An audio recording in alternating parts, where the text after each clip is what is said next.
The lieutenant colonel didn't look up when she walked in. That was the first thing.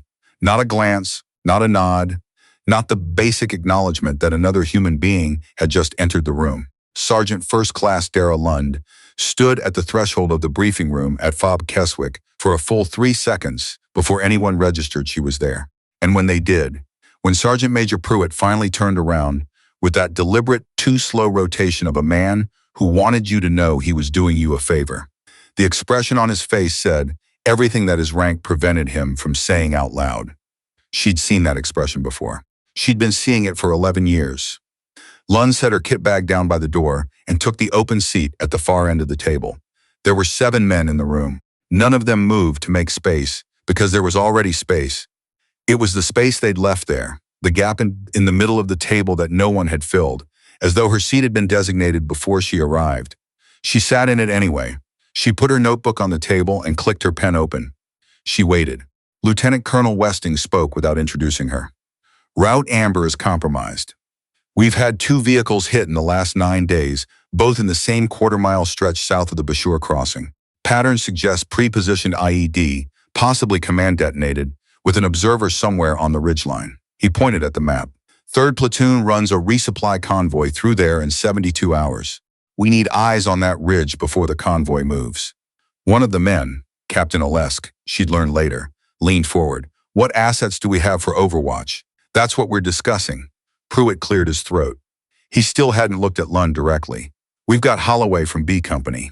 He's run Overwatch 6 times in the last 4 months. Holloway's got a knee, someone said. He's cleared by medical. He's cleared to walk. That ridgeline is 3 kilometers of loose shale. The conversation moved around the table like a current around a rock. Bending, redirecting, never quite reaching her. Lund listened. She watched Westing's finger move across the map. She looked at the ridgeline elevation markers, at the grid references, at the way the contour lines bunched together on the northeastern face. She ran the numbers in her head without meaning to. It was just what she did with terrain. Westing finally looked at her. Not at her face, at her name tape. Lund. He said it like a question he hadn't decided to ask yet. Sir, you're the replacement for Okafor's slot? Yes, sir. Pruitt makes a sound. Not a word. Just a sound. Low in his throat, the kind of sound that meant we'll discuss this later and I had no say in this, and this is not going to work all at the same time. Westing's expression didn't change. You've done Overwatch before? 12 confirmed. 4 in mountainous terrain. There was a silence in the room that had texture to it, a specific quality that Lund had learned to identify the way a meteorologist learns to read pressure systems. This particular silence meant the men in the room were recalibrating, not their opinions, but their presentation of them. They were deciding how to say what they were already thinking. Olesk said it first, in the friendliest voice he could manage. Overwatch at this range is different than what you've probably... I qualified expert on the M110 at Bragg, Lund said. I've held a sniper qualification for 6 years. My last confirmed engagement at Kandahar was 1,100 meters, crosswind, moving target. The silence came back. Different texture this time. Westing nodded, once, slowly, the way commanders nod when they're not agreeing, but they're not yet disagreeing either. We'll see how the planning goes, he said. He moved his finger back to the map. He didn't assign her anything. He didn't exclude her either. He just continued the briefing, and she continued taking notes.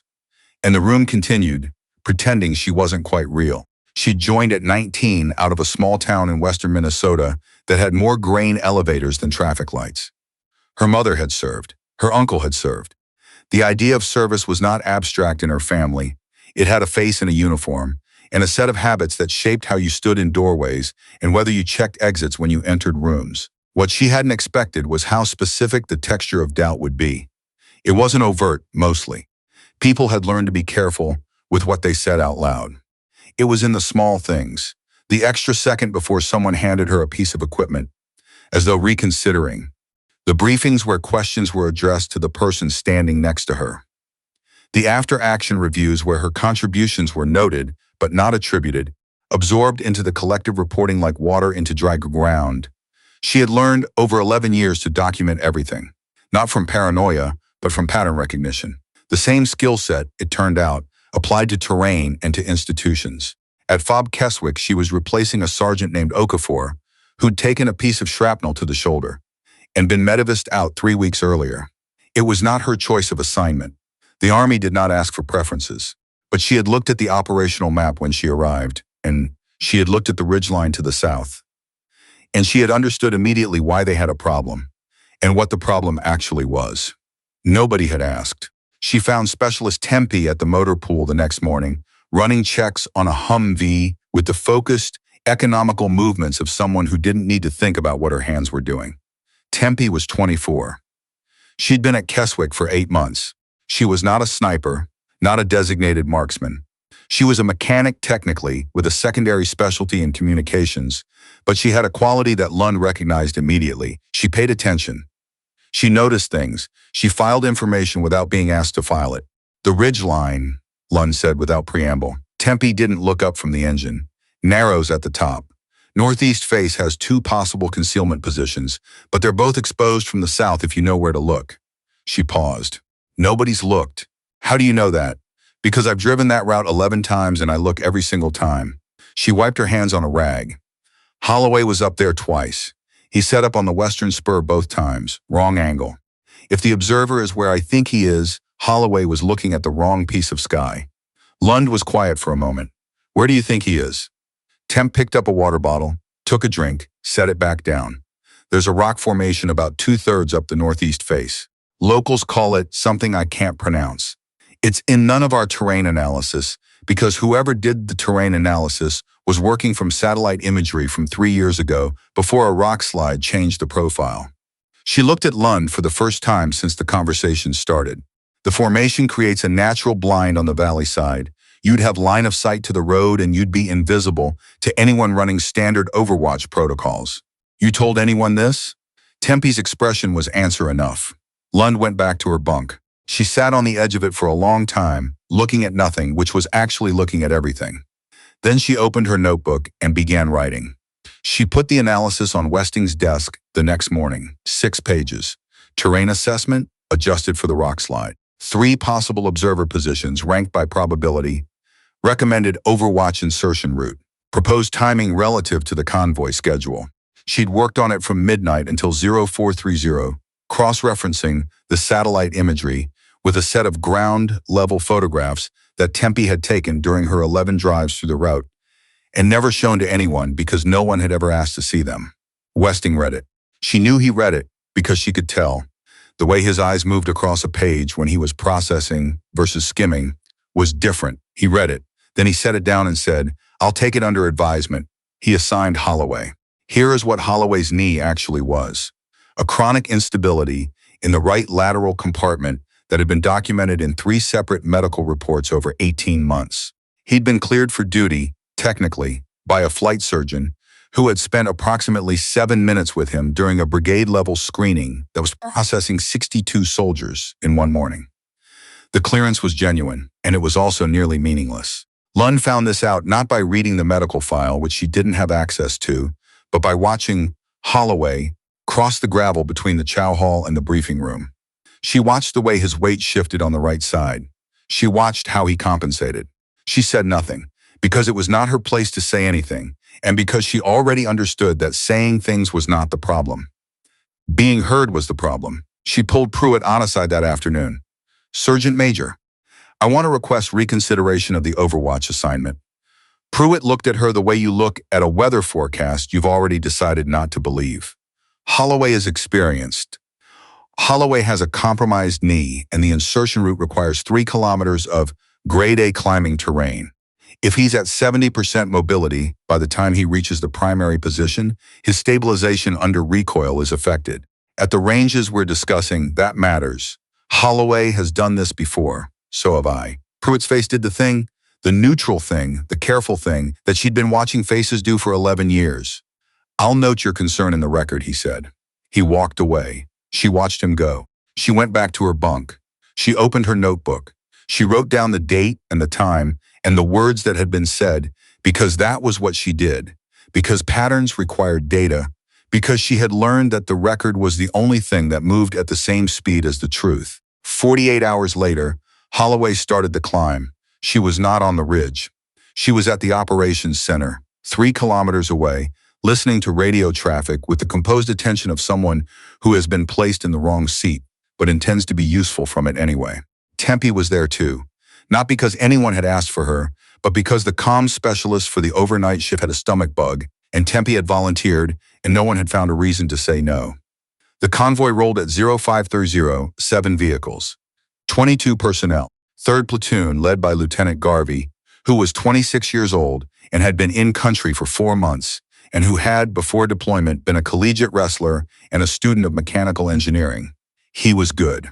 Lund had watched him work through 2 briefings, and she'd formed this opinion not from conversation but from observation, which was she had found the more reliable method. At 0612, Holloway's radio clicked in, primary position established, visual en route, no movement on ridgeline. At 0648, the lead vehicle in the convoy reached the southern marker of the compromised stretch. At 0651, Holloway's voice came over the radio, clipped and fast. Movement. Northeast face mid-elevation. I've got movement, but I can't.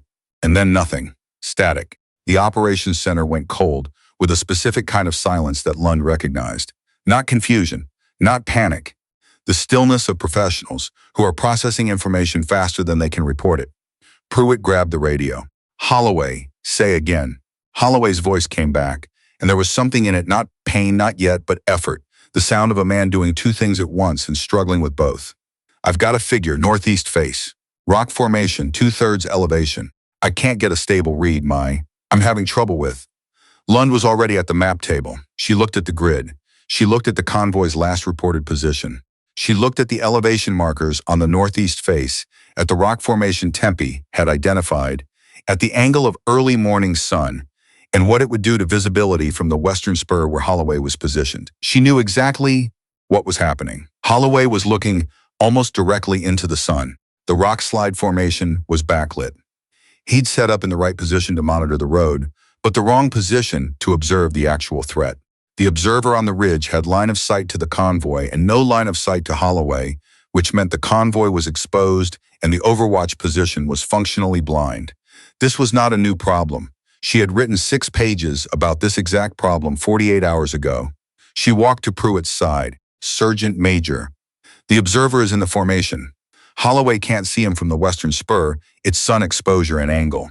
The formation creates a shadow until at least 0800 from that position. She pulled the map closer. There's a secondary position on the southeastern spur here, different elevation. Gets you a clear sight line. If someone moves now. Lund Pruitt's voice was flat, not angry, just flat. The convoy is in the kill zone and we have 40 seconds of decision time. Lund louder. The radio crackled. Garvey's voice. Ops, we're holding at the marker. Requesting overwatch status. Do we push through? Tempe looked at Lund. Not for permission. For something else. For the specific quality of attention that she recognized in Lund that she didn't see in most of the people in the room. She looked at her the way you look at someone when you want to know whether the situation is actually as bad as it feels. Lund gave her the only honest answer she had, which was a single steady look that said, yes, it is. Pruitt keyed the radio. Hold at marker, do not advance. He turned to the room. He looked at the map. He stood there for 3 seconds, with an expression that Lund had learned to read as the face of a man renegotiating something private and expensive. He turned to her. What do you need? She was already in motion. The climb took 22 minutes. She'd prepped her kit in 4 minutes flat. Tempe had run alongside her to the equipment cage and hadn't asked a single unnecessary question, just handed things as she reached for them, as though they'd rehearsed it. The M110 was zeroed. She'd checked it the night before. She checked the 0 every morning, which Holloway had thought was excessive and which was actually just discipline. The southeastern spur was exactly where she'd mapped it. The terrain was loose in the middle third. Tempe had warned her about that from the photographs, and she'd compensated by moving laterally across a band of more stable rock 20 meters to the north. She'd lose time doing it. She'd also arrive instead of sliding back down the mountain, which seemed like the better outcome. At 22 minutes, she was prone on the spur. At 23 minutes, she had the formation in her scope. The figure was there, not moving. That was discipline. She recognized it. The specific trained stillness of someone who understood that movement was what got you killed. He was prone behind the upper lip of the formation, in a shallow depression that was invisible from any angle except the one she was currently occupying. He had a line of sight to the road. He had a radio or a phone. She couldn't tell from here. He had not yet transmitted, which meant the convoy was still holding at the marker, and he was waiting, and she had a window. She ran the numbers. Distance, 1,240 meters estimated. She'd shot longer. She'd shot this at Bragg on a calm day. This was not a calm day. There was a wind crossing left to right across the valley. She could read it from the grass on the lower slopes, which was bent at approximately 15 degrees. She adjusted for elevation. She adjusted for the morning temperature, which affected air density. She adjusted for the angle of the shot, which was slightly downhill and required a small correction most shooters forgot about until the round went low. She did this in the space of 40 seconds, and none of it was guessing. Every variable was a known value, or an estimated value with a known margin of error, and she worked inside those margins the way a surgeon works inside an incision, carefully, without wasted motion, without sentiment. She keyed her radio. "I have eyes on the target. Request authorization." Pruitt's voice. "Confirmed. You are authorized." She settled. She breathed. She found the stillness inside the motion of the world. The wind, the heartbeat, the very slight tremor of muscle that every human body has and every serious shooter learns to account for. She found the space between one heartbeat and the next. She fired. The figure in the formation did not move again. She was already reassessing, scanning for secondary positions, for additional observers, for anything that changed the picture. There was nothing. The formation was clear. The valley below her was still except for the dust that her round had kicked from the rock face on impact. She keyed the radio. "Target down. Route is clear. No additional contacts." A pause. Garvey's voice. "Ops 3rd Platoon is ready to advance." Pruitt, "Push through. All elements advance." She lay on the spur for another 8 minutes, watching. The convoy moved through the compromised stretch. 7 vehicles, all of them. She counted each one. She didn't move until the last vehicle was past the northern marker, and Garvey radioed in clear. Then she stood up. She chambered the empty, reseated her kit, and started down the mountain. She didn't feel exhilarated. She didn't feel much of anything, which was normal. The feeling, when it came, would come later and would be quiet. A small, clean satisfaction, the kind that doesn't need an audience. She'd learned that about herself. The things that mattered to her rarely needed to happen in front of anyone. The debrief was 2 hours after she returned to the FOB. Westing was there. Pruitt, Olesk, the usual configuration. They sat across the table from her, and they asked their questions, and she answered them with the same clarity and economy she brought to everything. And nobody said anything remarkable, and when it was over, Westing told her to take the afternoon. She was in the chow hall when Pruitt found her. He sat down across from her, which was itself unusual. He was not a man who sat uninvited. He put both hands on the table, flat, the way you set things down when you want to be clear that you're not holding anything. "Your analysis," he said, "the 6 pages. She waited. "I read it when you submitted it," he said. "I want you to know that." She looked at him, and he was quiet for a moment, in the way that meant something was being worked out, not evaded. "It was a good analysis. I know it was." He nodded slowly. There was something in his face that she'd never seen there before. Not regret, exactly, but its functional neighbor. The expression of a man who has updated his model of the world and finds it slightly more expensive than the previous version. Holloway's knee gave out on the descent. He's not critical, but he's not walking right on his own. "I know that too." Pruitt looked at the table, looked at her. His hands were still flat on the surface, like a man being sworn in. "You've been doing this 11 years, he said. "Yes." "How many times has this happened?" She didn't ask him to clarify what this was. She understood the question. She'd understood it for 11 years, which was how she knew that it didn't have a number for an answer. "Enough that I keep notes," she said. He absorbed that. He sat there for another moment, and then he stood, and before he walked away, he said something she hadn't expected. He said, "I'll be reading your next one when it comes in." She watched him go. She picked up her fork. She finished her food. 3 weeks later, a letter arrived from the battalion commander. It cited her actions on the date of the convoy, referenced the confirmed elimination of the threat, and recommended her for commendation. It arrived in a standard interdepartmental envelope, the kind used for routine paperwork. She opened it at her bunk, read it once, folded it, and put it in her kit bag. Tempe knocked on the doorframe that evening. She was holding 2 cups of coffee, which was an act of communication in itself. It meant she'd been paying attention to when Lund drank coffee, which was in the evenings, which Tempe had apparently noted and cataloged the way Lund cataloged terrain. "You get the letter?" Tempe asked. "Yes." "Anne?" Lund thought about how to answer that. She thought about what it would have meant 5 years ago versus what it meant now. She thought about the briefing room and the 7 men and the seat at the end of the table and the 6 pages that had sat on a desk for 48 hours. She thought about Holloway's knee and the rock slide and the satellite imagery from 3 years before the profile changed, and the way Tempe had taken photographs on 11 separate drives because she was paying attention even when no one asked her to. "It's a start," she said. Tempe handed her one of the cups. She sat down on the opposite bunk. Neither of them said anything for a while, which was its own kind of conversation.